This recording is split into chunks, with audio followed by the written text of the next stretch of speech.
Hello guys, welcome to the channel.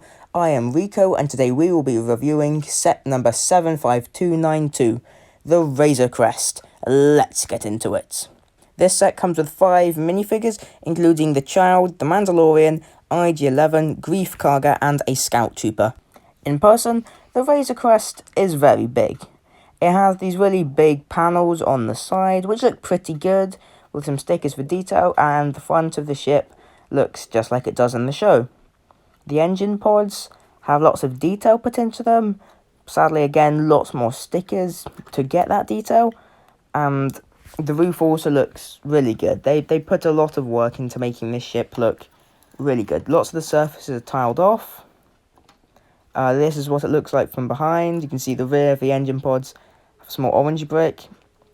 These are the landing skids underneath. On the roof of the RazorCrest, there is a small escape pod, which can pop out, like so, and it leaves a pretty sizable gap looking into the interior of the ship. Escape pod itself looks quite nice. It looks like it's been modelled off the one from The Last Jedi. It pops right open, and you can fit one minifigure in there, and there's enough space for them. You can see his face poking up there, so that's a decent addition to the set. Add some more playability to the exterior detailing, because apart from that, all of the play features are inside it. Speaking of the inside, let's have a look at the cockpit. This is what the cockpit looks like. It's made up using this big panel dome piece here, which looks quite nice. These are prints, by the way, so you don't have to stick these on with stickers. On the interior, there's 2 seats and a small control panel. So you can fit 2 of your minifigures in there.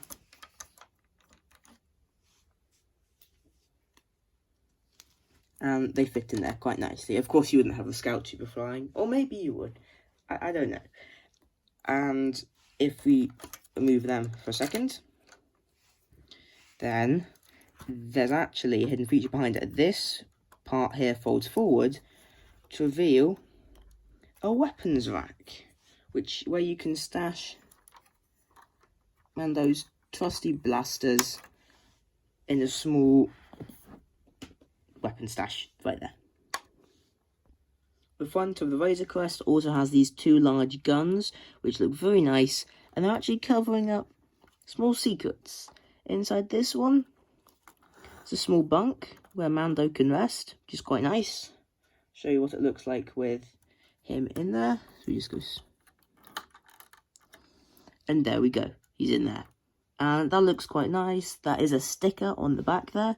It's actually 2 stickers, so just beware of that. On the other side is actually another weapons rack.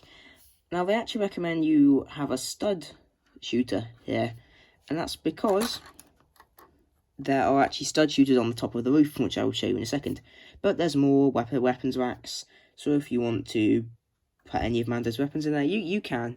He only comes with 2 in the set, and there's 5 clips, but you can always just grab some more, because just like in the show, he has lots of weapons. The stud shooters on the roof are actually quite well disguised. This is actually where you push them in, and if you push down this here, they fire out.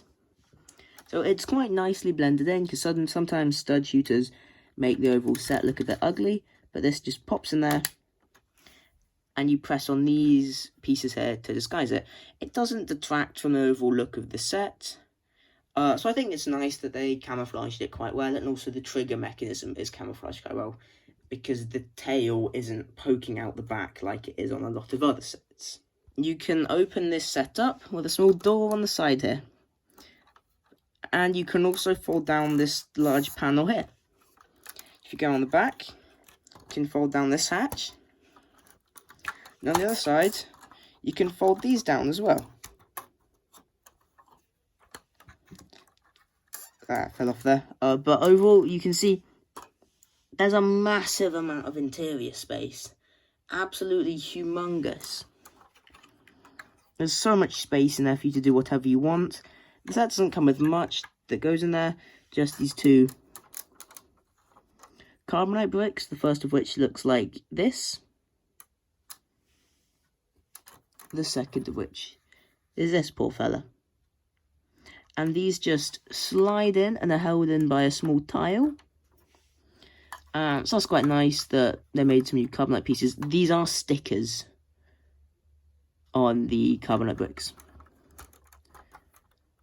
And there's so much openability to get in this set. There's a massive amount of cargo space.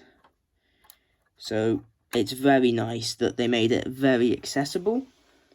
And you can have him hauling cargo, smuggling things. You could use it as a gunship and have a bunch of stormtroopers in there. There's so much space, you can really do whatever you want. In the way of landing gear, there's just 3 of these ski pieces, 2 on the back and 1 on the front. They're quite sturdy and they do the job. With the stickers, these patternings here are stickers. They line up fairly nicely. And with the side panels, I'm quite pleased with the amount of tiling off they did. Like here, there's a big flat space, and there aren't that many studs. There's some here and some here. But overall, it looks good. There aren't too many studs on show, but that's enough to remind you that it is Lego. You can see a bunch of anti-studs here, but you probably wouldn't be looking at it from that angle anyway. The other side is, of course, the same. The engine pods look very good. They're actually on these detachable pieces, so it's built vertically. And this looks very accurate to the show. It's quite simple to put together, but there are some Technic pieces inside, so you have to be careful that they don't come loose. And that just slots in there. So that's all done very nicely. They thought this set out very well, and it's come together really nicely. There's lots of Technic structure inside, but it doesn't really go beyond connecting pins to brakes and some axle pieces. There's a surprising amount of regular bricks used in this build, and it was very fun to build. It wasn't too difficult. It took a while to put together. It took me over an hour, but it was a very fun build. These are the 5 minifigures which come in the set. Here's Grogu, or as he's called on the box, the Child. Then, of course, we have the Mandalorian. Then we have Greef Karga, a Scout Trooper, and IG-11. I'll start on the right and move to the left. IG-11 comes with a medium-length blaster and a longer blaster strapped to his back. He has a unique face print, if you can call it that, which we haven't seen on any IG droids before.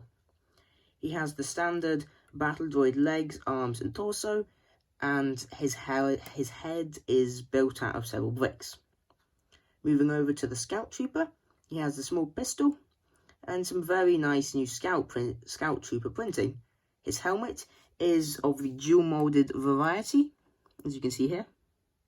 So that's really nice to get on a regular troop. Of course, we now have the dual molded Stormtrooper helmets as well. Then his helmet has a kind of neutral expression on it. He's a very nice looking minifigure for just a regular troop. Then we have Greef Karga with 2 pistols. His torso printing looks very nice. Doesn't have any leg printing. His torso printing is quite simple, however. His face, he has this sort of grumpy expression with the moustache, or an alternate expression where he's sort of smiling. Personally, I don't feel like his face represents Greef Karga very well. He feels more like Lando Calrissian. That might be because I think they've used that headpiece on a Lando in the past. I just think it doesn't capture his sort of vibe. He has more of a small beard, and he looks a bit older than this face print represents him as. He's still a nice looking minifigure, however, I don't feel like he embodies Greef Karga. Over here, of course, we have Mando. He has his disintegration rifle and a small pistol, the variant without the sight.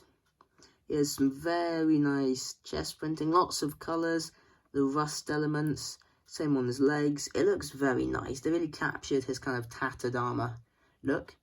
His helmet looks good. And underneath his helmet we have nothing. Lego just put on a blank head because they didn't want to spoil who the face was underneath the helmet.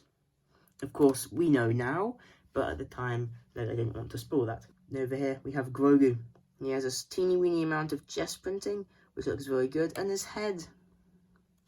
He's so adorable. He looks great. He's got the big ears, the eyes. Everything about him screams Grogu.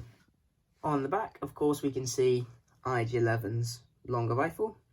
Scout Trooper has good back printing. Grief Karga has quite minimalist back printing. Mando has his cape, and underneath it, a similar print to what we got on the front. And Grogu, of course, has no back printing. This set currently sells for £120 in the UK and $140 in the USA. This is a lot. The RazorCrest, I would have said, does fit into that bracket. It is a big set. However, it doesn't come with enough minifigures. It comes with 3 actual minifigures, plus Grogu, because he's a mini minifigure, and IG-11, who's a droid.